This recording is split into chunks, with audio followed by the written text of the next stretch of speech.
Gregory Peck was the epitome of Hollywood's golden age, an icon of honor, dignity, and moral strength. But beneath his composed exterior was a father carrying an unbearable weight. The world mourned when Peck passed away in 2003 at the age of 87, but few knew the torment that had haunted him for decades. His legacy was not just one of cinematic excellence, but also a deep, personal tragedy. In 1975, his son Jonathan Peck took his own life in an act that left Gregory shattered beyond repair.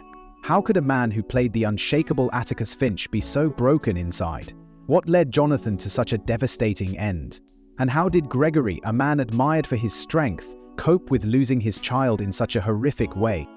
The answers to these questions unravel a painful story of love, loss, and the relentless burden of grief. To understand the pain Gregory carried, we must go back to the start of his remarkable life.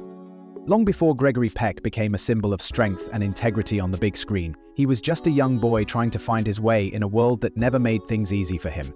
Born in 1916 in La Jolla, California, Eldred Gregory Peck had an upbringing that was anything but stable. His parents separated when he was just 5 years old, leaving him in the care of his grandmother. The absence of a strong father figure would shape much of his life, instilling in him a deep sense of independence but also a lingering emptiness.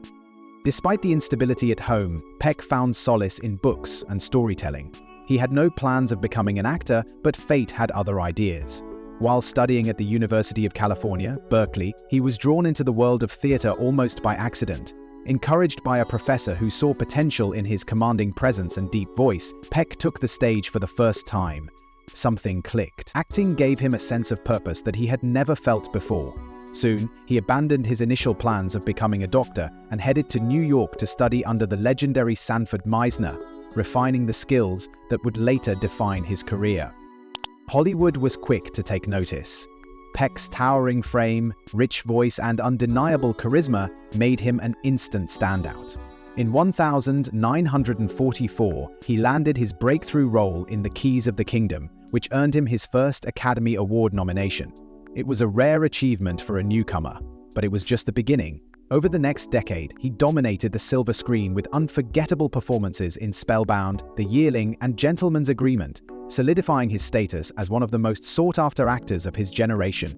Peck's ability to bring depth to his characters made him Hollywood's go-to leading man, especially for roles that required a sense of morality and wisdom. He wasn't just an actor, he was a force. His role as the charming journalist in Roman Holiday alongside Audrey Hepburn cemented his place as a romantic leading man. But it was his portrayal of Atticus Finch in To Kill a Mockingbird that would define his career. In one of the most powerful performances in cinema history, Peck brought Harper Lee's iconic character to life, earning him an Academy Award for Best Actor. The role was more than just another performance. It reflected the values he deeply believed in. He stood for justice, integrity, and compassion, both on-screen and off. Even in action-packed roles like The Guns of Navarone and psychological thrillers like Cape Fear, Peck maintained an aura of grace and dignity that few actors could match. He became the face of righteousness in Hollywood, admired not just for his talent but for the values he upheld. But while the world saw a man who had it all, fame, respect, and an impeccable reputation, there was another side to him. Behind the carefully maintained image of Hollywood's gentleman was a man grappling with personal struggles that would haunt him for the rest of his life. But behind the Hollywood success, Gregory faced immense personal pain, starting with his family. Gregory Peck was admired by millions, but at home he was simply a husband and father trying to balance the demands of fame with the responsibilities of family. His first marriage to Greta Kukkonen in 1942 seemed like a promising start to a stable home life. Together they had 3 sons, Jonathan, Stephen, and Carey. But raising a family while being one of Hollywood's most in-demand actors was never going to be easy. The long hours on set, the constant travel, and the pressure to maintain his public image meant he was often away from home. The weight of his absence was something he would carry with him for the rest of his life. Despite his best efforts to provide for his family, Peck's career always came first. His children grew up watching their father on screen more than they saw him at home, and with that came expectations. Being the son of a Hollywood legend meant living under a shadow, one that was impossible to escape. Jonathan, his eldest, was particularly affected by it. He was intelligent, driven, and idealistic, but he struggled with the pressure of living up to his father's name. No matter how much Gregory tried to shield his children from the industry's harsh expectations, they still felt it. Peck's marriage to Greta lasted over a decade, but the emotional distance became too much to ignore. In 1955, the couple divorced, and just one day later, he married Véronique Pisani, a journalist from France who had first met him while interviewing him for a story. Véronique brought something new into Gregory's life: stability. She wasn't just his wife, she was his rock, his support system. Their marriage was different from his first. She understood the pressures of his career, but also made it clear that family had to come first. With her, he had 2 more children, Anthony and Cecilia, and for the first time in his life, he tried to be more present. But even with Véronique's love and guidance, Peck still found himself struggling to balance it all. He adored his children, but the nature of his work meant he was often missing milestones, birthdays, school events, and family dinners. Jonathan, especially, longed for more of his father's presence, but instead he got glimpses of him in between projects. The bond between them was strong, but there was always a distance, an unspoken understanding that Gregory's life belonged not just to his family, but also to the world. Peck wanted the best for his children, but he couldn't change the reality of who he was: a man devoted to his craft, a perfectionist who poured himself into every role, and in doing so, he unknowingly left his children to navigate their struggles alone. Jonathan, in particular, felt the burden of expectation more than anyone else. But no amount of love could prepare him for the tragedy that would strike his family. Jonathan Peck was everything a father could hope for: brilliant, ambitious, and full of potential. The eldest son of Gregory Peck, he inherited his father's strong presence and sense of morality. But while Gregory played heroes on screen, Jonathan wanted to be a hero in real life. Instead of following in his father's Hollywood footsteps, he chose a different path, one driven by purpose rather than fame. After graduating from college, Jonathan joined the Peace Corps, dedicating years of his life to working in Tanzania. He immersed himself in the culture, helping develop agricultural programs and teaching in Swahili. It was work that gave him meaning, a way to make a difference beyond the shadow of his father's fame. But even as he pursued his noble ambitions, something dark was brewing beneath the surface, something no one fully understood at the time. Jonathan was a perfectionist, always setting impossibly high standards for himself. He had a quiet intensity, a mind that never rested. Those close to him noticed moments of deep self-doubt, times when he seemed lost in thought, burdened by pressures that he rarely spoke about. He was driven, but also deeply sensitive, and the weight of expectations, whether real or imagined, began to take a toll on him.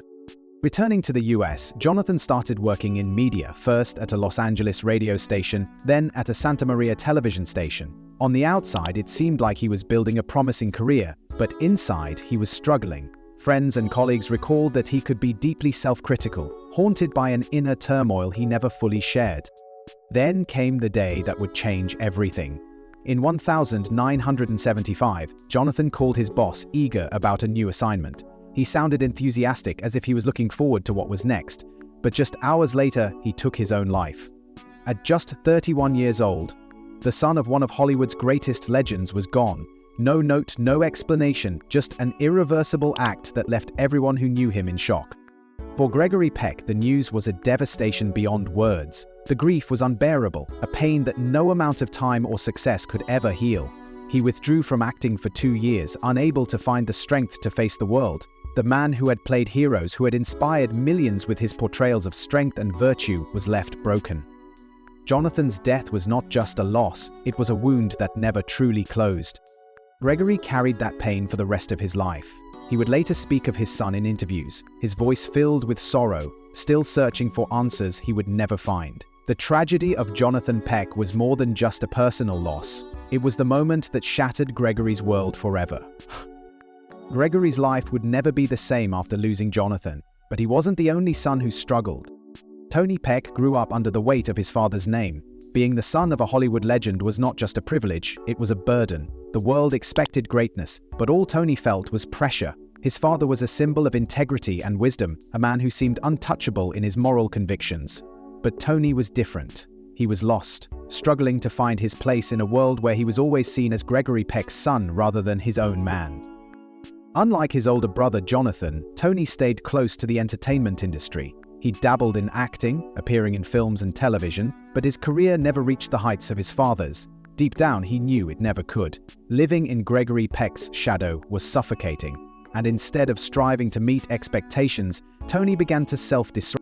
Alcohol became his escape. What started as casual drinking soon spiraled into something darker. He was drinking to forget, to silence the doubts in his mind, to numb the pain of feeling like a disappointment. His addiction took a toll on every aspect of his life. His relationships suffered, his work became erratic, and his ability to hold on to stability crumbled.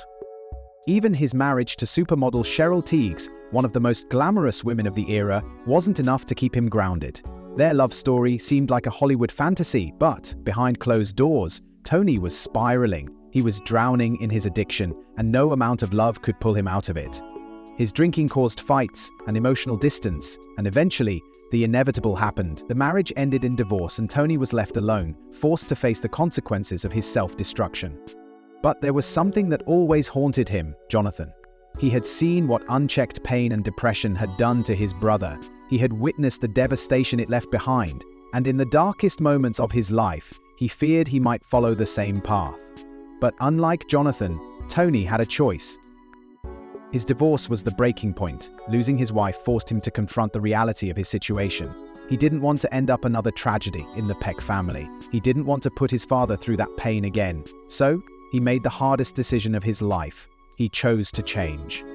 Getting sober was not easy, but it was necessary. Tony committed to a new way of living, one without the crutch of alcohol. Slowly, he rebuilt his life. He found work in the film industry again, this time with a renewed sense of purpose. He repaired broken relationships, proving to himself and those around him that he was more than his mistakes. Tony Peck may have stumbled, but he refused to fall completely. He turned his life around, proving that redemption was possible. But while Tony found a way to heal, Gregory was still haunted by grief and personal battles.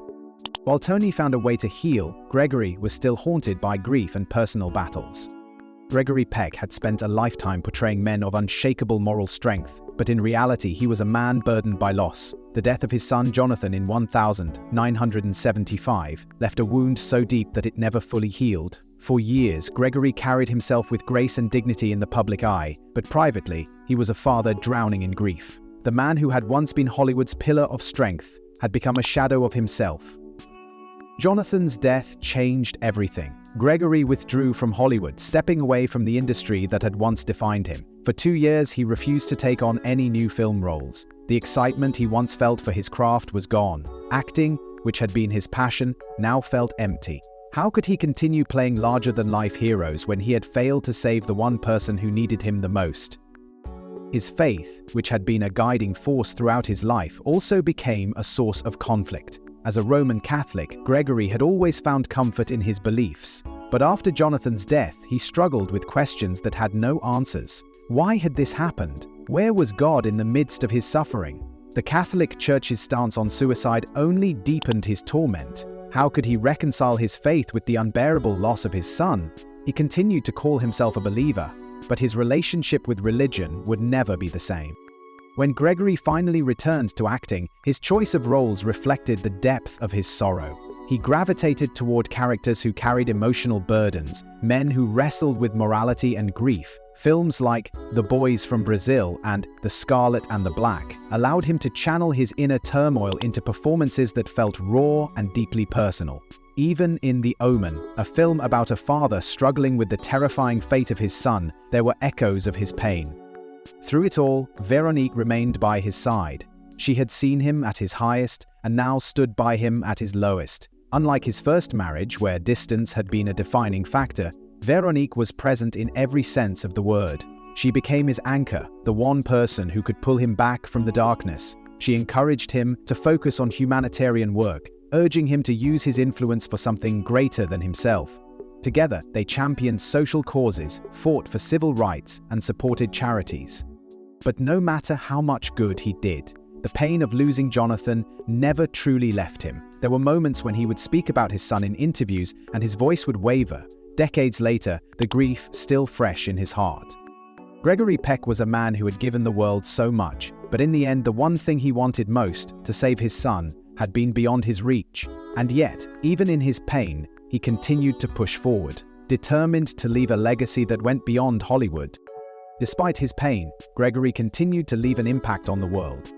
Gregory Peck spent much of his life portraying men of honor and courage, and in his later years he dedicated himself to living by those same values. Though the weight of his losses never left him, he channeled his grief into something greater, helping others. His return to public life was not just about acting, it was about making a difference. He used his influence to fight for civil rights, support humanitarian causes, and advocate for social justice. He was not just a Hollywood star, he was a man with a mission. His commitment to humanitarian work did not go unnoticed. In 1969, President Lyndon B. Johnson awarded him the Presidential Medal of Freedom, the highest civilian honor in the United States. It was a recognition of not just his contributions to film, but his unwavering dedication to humanitarian efforts. He had spent his life fighting for what was right, using his voice to challenge injustice. Whether it was opposing the Hollywood blacklist or supporting organizations for the underprivileged, Peck's legacy was built on more than just cinema. But time is relentless, even for legends. As the years passed, Peck's health began to decline. The once towering figure, known for his commanding presence, grew frail. He battled several health issues, including arthritis and pneumonia, which weakened him. His public appearances became less frequent, though whenever he did appear, he carried the same dignity and warmth that had defined him throughout his life.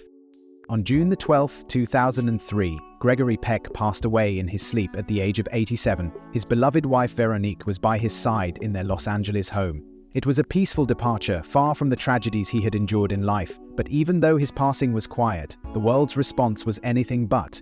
Hollywood mourned the loss of one of its greatest actors. His funeral was a grand farewell, attended by some of the biggest names in entertainment.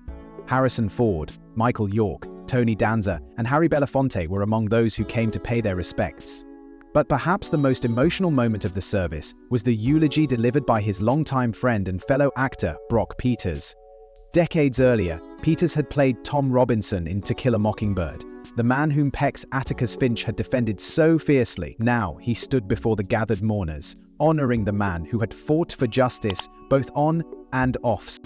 It was a farewell fit for a legend. But Gregory Peck's story did not end with his passing. His impact on Hollywood, on civil rights, on the countless lives he touched, was far from over. His performances remain timeless, his humanitarian efforts continue to inspire, and the legacy of the man who once brought Atticus Finch to life continues to shape generations. But even in death, Gregory's name and legacy continue to shine. Some actors leave behind a catalogue of great films. Others leave behind a reputation for kindness and decency. Gregory Peck left both. Decades after his passing, his name still carries the weight of integrity, grace, and an unwavering commitment to justice, both on and off the screen. To honor his contributions to cinema, the Gregory Peck Award for Cinematic Excellence was established in 2008. Initially presented in Dingle Island, where his family had roots, the award now stands as one of the most prestigious honors in the San Diego International Film Festival. Each year, it is given to actors, directors, and producers whose work embodies the same level of artistry and dignity that Peck upheld throughout his career. Recipients have included Hollywood greats such as Gabriel Byrne, Alan Arkin, Patrick Stewart, and Laura Dern. Even in his absence, Gregory Peck continues to set the standard for cinematic greatness. His influence stretches beyond awards. He was a defining figure of Hollywood's golden era, a time when movies were not just entertainment, but cultural touchstones. From playing the charming leading man in Roman Holiday to his unforgettable performance in The Guns of Navarone, he built a career on roles that demanded not just talent, but depth and conviction. But out of all his films, one remains the most revered: To Kill a Mockingbird. Atticus Finch was more than just a character. He was an ideal, a symbol of fairness and courage, a beacon of morality in a world that often lacked it. Gregory Peck's portrayal was so powerful that decades later the American Film Institute named Atticus Finch the greatest movie hero of all time. The film is still widely studied in schools, referenced in conversations about justice, and still serves as a reminder of what one man can stand for. Through Atticus, Peck found a way to leave his mark on history, not just as an actor, but as an advocate for what is right. But his legacy wasn't confined to Hollywood. Gregory Peck used his fame for a greater purpose. He fought against racial injustice, stood up to political oppression, and championed humanitarian causes. He was awarded the Presidential Medal of Freedom for his lifetime of activism, a rare recognition that spoke to his impact beyond the silver screen. His children, Tony and Cecilia, continue to honor his name. Tony, after overcoming his battles, has worked in the entertainment industry and stayed committed to his father's values. Cecilia, meanwhile, has carried on her mother Veronique's dedication to the arts, ensuring that the Peck family legacy is not forgotten. Gregory Peck's life was a story of triumph and heartbreak, of great success and deep loss. He was a man who played heroes, but was also human, flawed, grieving and learning, yet through it all, he remained true to himself, leaving behind a legacy that continues to inspire. Gregory Peck may be gone, but his story of success, love and loss continues to inspire generations.